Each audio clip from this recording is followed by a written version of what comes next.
ನಮಸ್ಕಾರ. ಇಂದಿನ ನಮ್ಮ ಡೀಪ್ ಡೈವ್ಗೆ ಸ್ವಾಗತ. ನಮಸ್ಕಾರ.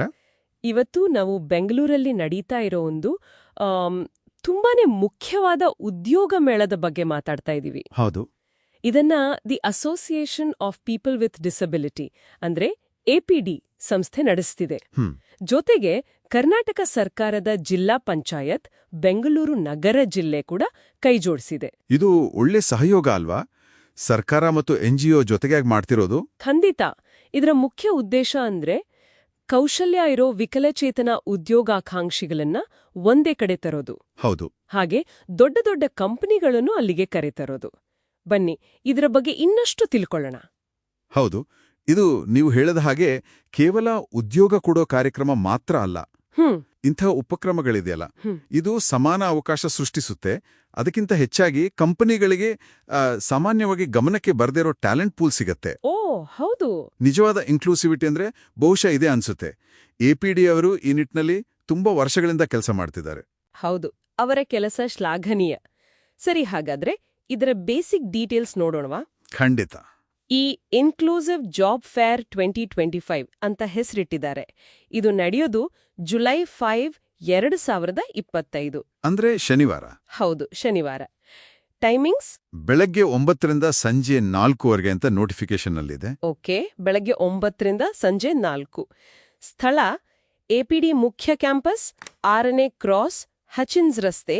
ಇದು ಹೆಣ್ಣೂರ್ ಮೇನ್ ರೋಡ್ ಹತ್ರ ಅಲ್ವಾ? ಹೌದು, ಹೆಣ್ಣೂರ್ ಮೇನ್ ರೋಡ್ ಹತ್ರ, ಬೆಂಗಳೂರು 84. ಶನಿವಾರ ಇಟ್ಟಿರೋದ್ರಿಂದ ಸ್ವಲ್ಪ ಅನುಕೂಲ ಆಗ್ಬಹುದು ಅಲ್ವಾ ಬೇರೆ ಕಡೆ ಕೆಲಸ ಮಾಡೋರ್ಗೆಲ್ಲ? ಖಂಡಿತ, ವೀಕೆಂಡ್ ಅಲ್ಲಿ ಬರೋಕ್ ಸುಲಭ ಆಗತ್ತೆ. ಆದ್ರೆ ಇದಕ್ಕಿಂತ ಮುಖ್ಯವಾದ ವಿಷಯ ಅಂದ್ರೆ ಯಾವೆಲ್ಲ ಕಂಪನಿಗಳು ಬರ್ತಿವೆ ಅನ್ನೋದು. ಹೌದು ಹೌದು, ಅದು ತುಂಬಾ ಇಂಪಾರ್ಟೆಂಟ್. ಯಾರೆಲ್ಲ ಬರ್ತಿದ್ದಾರೆ? ಲಿಸ್ಟ್ ನೋಡಿದ್ರೆ ಆಶ್ಚರ್ಯ ಆಗತ್ತೆ. Myntra, Jio Mart, Big Basket. Oh, ದೊಡ್ಡ ಹೆಸರುಗಳು. ಹೌದು. Amazon, Volvo, Accenture, Spar, Muthoot finance, Mitti cafe, ಹೀಗೆ ಇನ್ನೂ ಹಲವು ಕಂಪನಿಗಳಿವೆ. ವಾವ್! ಅಂದ್ರೆ ಬರೀ ಒಂದೇ ಕ್ಷೇತ್ರ ಅಲ್ಲ, ಟೆಕ್ ಇದೆ, ರೀಟೇಲ್ ಇದೆ, ಫೈನಾನ್ಸ್ ಇದೆ. ಹೌದು, ಆಟೋಮೊಬೈಲ್, ಹಾಸ್ಪಿಟಾಲಿಟಿ ಕೂಡ ಇದೆ. ಅಂದ್ರೆ ವೈವಿಧ್ಯಮಯ ಅವಕಾಶಗಳಿವೆ ಅಂತ ಅರ್ಥ. ನಿಜ. ಸರ್ಕಾರಿ ಸಂಸ್ಥೆ ಮತ್ತು NGO ಜೊತೆಗೂಡಿ ಇಷ್ಟು ದೊಡ್ಡ ಮಟ್ಟದಲ್ಲಿ ಮಾಡ್ತಿರೋದು. ಹೌದು, ಇದು ನಿಜಕ್ಕೂ ಮೆಚ್ಚಬೇಕಾದ ವಿಷಯ. ಇದು ಬರೀ ಸೋಷಿಯಲ್ ರೆಸ್ಪಾನ್ಸಿಬಿಲಿಟಿ ಅಲ್ಲ, ಬಿಸ್ನೆಸ್ಗೂ ಒಳ್ಳೇದು ಅಂತ ಕಂಪನಿಗಳು ಗುರುತಿಸ್ತಿರೋ ಹಾಗೆ ಕಾಣ್ತಿದೆ. ಕರೆಕ್ಟ್. ಸರಿ, ಇಷ್ಟು ದೊಡ್ಡ ಕಂಪನಿಗಳು ಬರ್ತವೆ ಅಂದ್ಮೇಲೆ ಹೋಗೋ ಅಭ್ಯರ್ಥಿಗಳು ಸ್ವಲ್ಪ ತಯಾರಿ ಮಾಡ್ಕೊಂಡು ಹೋಗ್ಬೇಕಲ್ವಾ? ಖಂಡಿತ. ಏನೆಲ್ಲ ಡಾಕ್ಯುಮೆಂಟ್ಸ್ ತರಬೇಕು ಅಂತ ಹೇಳಿದರೆ? ಮುಖ್ಯವಾಗಿ ರೆಸ್ಯೂಮೆ, ಅದು ಅಪ್ಡೇಟೆಡ್ ಇರಬೇಕು. ಎಷ್ಟು ಪ್ರತಿ ಬೇಕು? ಕನಿಷ್ಠ 5 ಪ್ರತಿ ಅಂತ ಹೇಳಿದ್ದಾರೆ. 5. ಓಕೆ. ಬಹುಶಃ ಬೇರೆ ಬೇರೆ ಕಂಪನಿಗಳಿಗೆ ಕೊಡೋಕೆ ಅನುಕೂಲ ಆಗ್ಲಿ ಅಂತ ಇರ್ಬೋದು. ಹೌದು, ಇರ್ಬೋದು. ಆಮೇಲೆ ಆಧಾರ್ ಕಾರ್ಡ್. ಆಧಾರ್ ಅಥವಾ ಬೇರೆ ಯಾವುದಾದ್ರೂ ಸರ್ಕಾರಿ ಗುರುತಿನ ಚೀಟಿ, ವಿಕಲಚೇತನ ಪ್ರಮಾಣಪತ್ರ ಬೇಕೇ ಬೇಕು. UDID ಕಾರ್ಡ್ ಇದ್ರೆ ಅದಕ್ಕೆ ಪ್ರಿಫರೆನ್ಸ್ ಕೊಡ್ತಾರಂತೆ. ಓ, UDD card, unique disability ID. ಹೌದು. ಜೊತೆಗೆ ಎಜುಕೇಷನಲ್ ಸರ್ಟಿಫಿಕೇಟ್ಸ್ನ ಫೋಟೋಕಾಪಿಗಳು ಕೂಡ ತರಬೇಕು. ಸರಿ, ಈ UDD ಕಾರ್ಡ್ಗೆ ಯಾಕೆಷ್ಟು ಪ್ರಾಮುಖ್ಯತೆ ಕೊಡ್ತಾರೆ? ಹೇಗಂದ್ರೆ UDID ಅನ್ನೋದು ಈಗ ಒಂದು ಸ್ಟ್ಯಾಂಡರ್ಡೈಸ್ಡ್ ಕಾರ್ಡ್ ಆಗಿದೆ. ಇದು ಇಡೀ ದೇಶದಲ್ಲಿ ವ್ಯಾಲಿಡ್. ಹೌದು. ಸೊ ವೆರಿಫಿಕೇಶನ್ ಪ್ರೋಸೆಸ್ ಇದೆಯಲ್ಲ, ಅದು ಸುಲಭ ಆಗತ್ತೆ, ಪಾರದರ್ಶಕತೆನೂ ಇರುತ್ತೆ. ಅದಕ್ಕೆ ಆದ್ಯತೆ. ಅರ್ಥ ಆಯ್ತು. ನೋಂದಣಿ ಮಾಡ್ಕೊಳ್ಳೋಕೆ ಏನಾದ್ರೂ ವ್ಯವಸ್ಥೆ ಇದೆಯಾ? ಹೌದು, ಒಂದು QR ಕೋಡ್ ಕೊಟ್ಟಿದ್ದಾರೆ. ಅದನ್ನ ಸ್ಕ್ಯಾನ್ ಮಾಡಿದ್ರೆ ರಿಜಿಸ್ಟರ್ ಮಾಡ್ಕೋಬಹುದು. ಓಕೆ, ಸಿಂಪಲ್ ಆಗಿದೆ. ಏನಾದ್ರೂ ಡೌಟ್ಸ್ ಇದ್ರೆ ಕಾಂಟ್ಯಾಕ್ಟ್ ಮಾಡೋಕೆ ನಂಬರ್ಸ್ ಕೂಡ ಕೊಟ್ಟಿದ್ದಾರೆ. ಹೌದಾ? ಯಾವ ನಂಬರ್?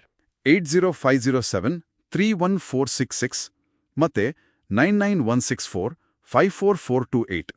ಈ ನಂಬರ್ಗಳಿಗೆ ಕರೆ ಮಾಡಿ ಹೆಚ್ಚಿನ ಮಾಹಿತಿ ಪಡ್ಕೋಬಹುದು. ಗ್ರೇಟ್, ತುಂಬಾ ಉಪಯುಕ್ತ ಮಾಹಿತಿ. ಇನ್ನೊಂದು ವಿಷಯ ಅಂದ್ರೆ, ಇಂಥ ಮೇಳಗಳಲ್ಲಿ ಕೆಲವೊಮ್ಮೆ ಜನ ಜಾಸ್ತಿ ಸೇರ್ಬೋದು. ಸೊ ಸ್ವಲ್ಪ ತಾಳ್ಮೆ ಇಟ್ಕೊಂಡು ಚೆನ್ನಾಗಿ ಪ್ರಿಪೇರ್ ಆಗಿ ಹೋಗೋದು ಒಳ್ಳೇದು. ಹೌದು, ಅದು ನಿಜ. 5 ರೆಸ್ಯೂಮೆ ತರಕ್ಕೆ ಹೇಳಿದ್ದಾರೆ ಅಂದ್ರೆ ಅವಕಾಶಗಳು ಹೆಚ್ಚಿರಬಹುದು. ಖಂಡಿತ. ಸರಿ, ಹಾಗಾದ್ರೆ ಒಟ್ಟಾರೆಯಾಗಿ ಹೇಳೋದಾದ್ರೆ ಜುಲೈ 5 ಶನಿವಾರ ಬೆಂಗಳೂರಿನ APD ಕ್ಯಾಂಪಸ್ನಲ್ಲಿ ಬೆಳಗ್ಗೆ 9ರಿಂದ ಸಂಜೆ 4. ಈ ಉದ್ಯೋಗ ಮೇಳ ಕೌಶಲ್ಯ ಇರೋ ವಿಕಲಚೇತನ ವ್ಯಕ್ತಿಗಳಿಗೆ ತುಂಬಾ ಒಳ್ಳೆಯ ಅವಕಾಶ. ಹೌದು. ಹಲವಾರು ಕಂಪನಿಗಳನ್ನ ಒಂದೇ ಕಡೆ ಭೇಟಿ ಮಾಡಬಹುದು. APD ಮತ್ತು ಜಿಲ್ಲಾ ಪಂಚಾಯತ್ನ ಈ ಜಂಟಿ ಪ್ರಯತ್ನ ನಿಜಕ್ಕೂ ಗ್ರೇಟ್. ನಿಸ್ಸಂದೇಹವಾಗಿ ಇದು ಅಂದ್ರೆ ತಕ್ಷಣಕ್ಕೆ ಸಿಗೋ ಉದ್ಯೋಗಗಳ ಆಚೆಗೂ ಯೋಚನೆ ಮಾಡೋಕೆ ಒಂದು ಅವಕಾಶ ಕೊಡುತ್ತೆ. ಹೇಗೆ?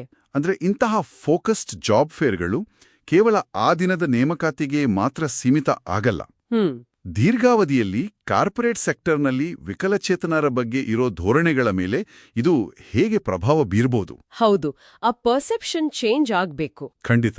ವರ್ಕ್ ಪ್ಲೇಸ್ ಇನ್ಕ್ಲೂಸಿವಿಟಿ ಬಗ್ಗೆ ಕಂಪನಿಗಳು ಇನ್ನಷ್ಟು ಯೋಚನೆ ಮಾಡೋಕೆ ಇದು ಪ್ರೇರಣೆ ಆಗ್ಬೋದು. ಕೆಲಸದ ಸ್ಥಳಗಳನ್ನ ಎಲ್ರಿಗೂ ಹೊಂದುವಾಗೆ ಡಿಸೈನ್ ಮಾಡೋದು, ಈ ತರದ ವಿಷಯಗಳ ಬಗ್ಗೆ ಯೋಚಿಸಬೇಕಾಗತ್ತೆ. ನಿಜ. ಇದು ಕೇವಲ ಚಾನ್ಸ್ ಕೊಡೋದಲ್ಲ, ಬದಲಿಗೆ ಅವರ ಸಾಮರ್ಥ್ಯವನ್ನ ಗುರುತಿಸೋ ಪ್ರಕ್ರಿಯೆ ಆಗ್ಬೇಕು. ಎಕ್ಸಾಕ್ಟ್ಲಿ. ಅದೇ ಮುಖ್ಯವಾದ ಪಾಯಿಂಟ್.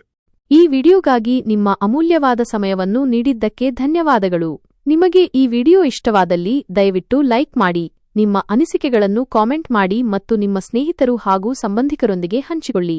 ಧನ್ಯವಾದಗಳು.